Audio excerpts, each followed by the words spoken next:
President Cyril Ramaphosa is facing intensifying pressure to act against National Police Commissioner General Fani Masemola, following confirmation that the country's top cop has been served with a court summons linked to the controversial Medicare 24 police contract.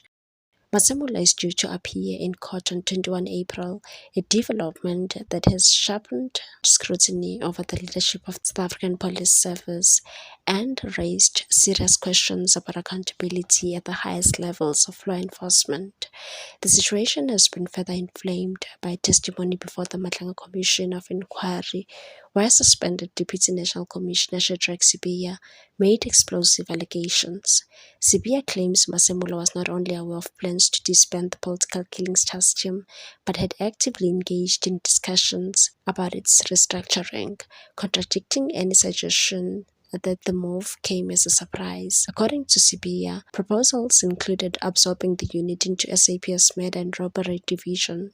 He maintains that any actions he took in advancing the process were carried out under direct instruction from Masemola, warning that refusal would have constituted insubordination. The controversy has widened beyond the courtroom. Boitumelo Senokwane, a professor in the Human Sciences faculty at University of South Africa, has cautioned that the unfolding crisis reflects deep-rooted structural and ethical failures within SAPS. Drawing a stark parallel, Senokwane likened the situation to the influence once wielded by Toto Rina, the notorious Sicilian mafia boss known for manipulating law enforcement through intimidation and corruption. Senokwane pointed to a troubling pattern in the history of the Commissioner's office, referencing former police chiefs including George Vivas, Jackie Silebi, Ria Piaga, and Becky Cele, all of whom he noted faced allegations or findings related to misconduct, corruption, or questions over their suitability for the office. He also highlighted ongoing instability within SAP's leadership, including Sibiya's own suspension by Masemola, as further evidence for an institution under strain. At the heart of the matter, Senokwane argues, is a principle that should be non-negotiable.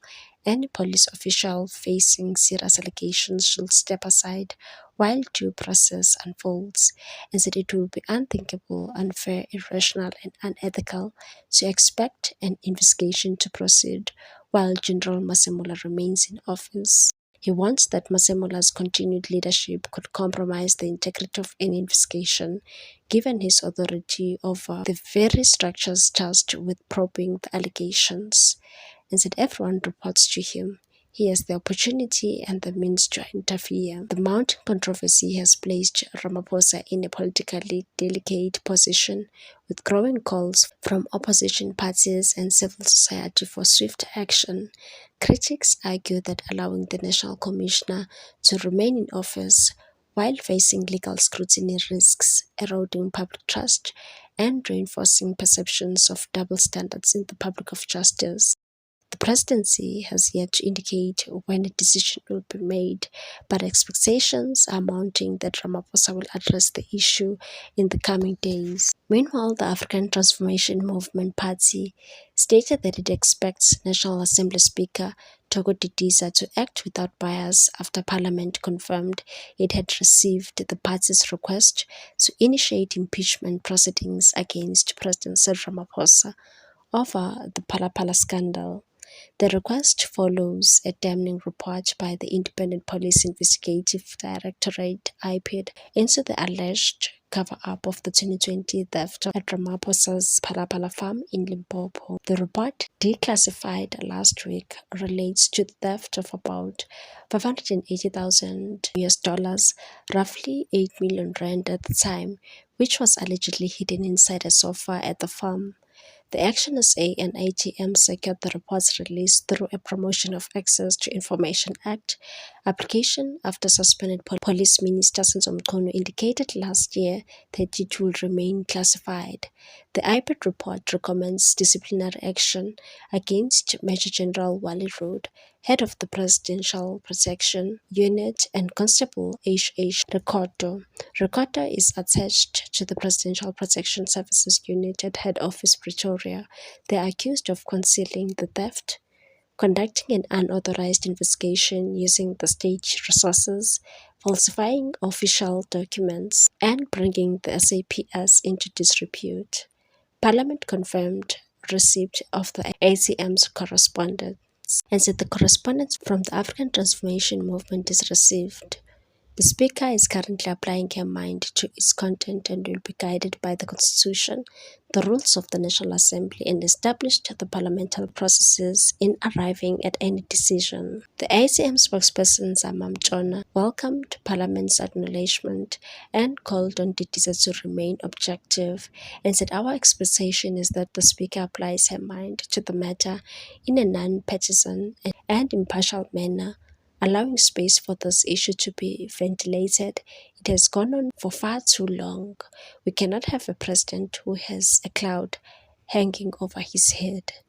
Jona said the political landscape had shifted following the 2024 general elections, weakening the dominance of a single party, and said the 2024 elections changed the narrative significantly.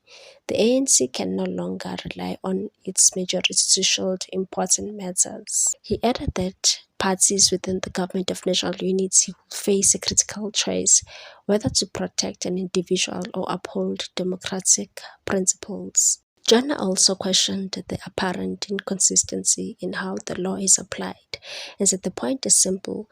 Why should the $580,000 found in couches be treated differently? What we seek is the entrenchment of the rule of law and principle that all citizens are equal before it. Meanwhile, it was previously reported that analysts, civil society organizations, and anti-corruption groups have raised concern that accountability may be limited to lower-ranking officials. Forum for South Africa FOSA leader Deboho Mashilompane criticized Ramaphosa's handling of the matter and said when a crime occurs, it must be reported to the authorities, not handled privately. He alleged that President attempted to conceal the presence of the money and said the money was not even supposed to be there.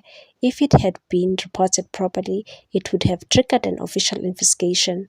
Instead, the matter only came to light after it was leaked. Mashilompane added that the president is not above the constitution and said we cannot have a president with a gangster attitude. We need ethical leadership. His conduct was wrong and must be condemned. He must either step down or be impeached.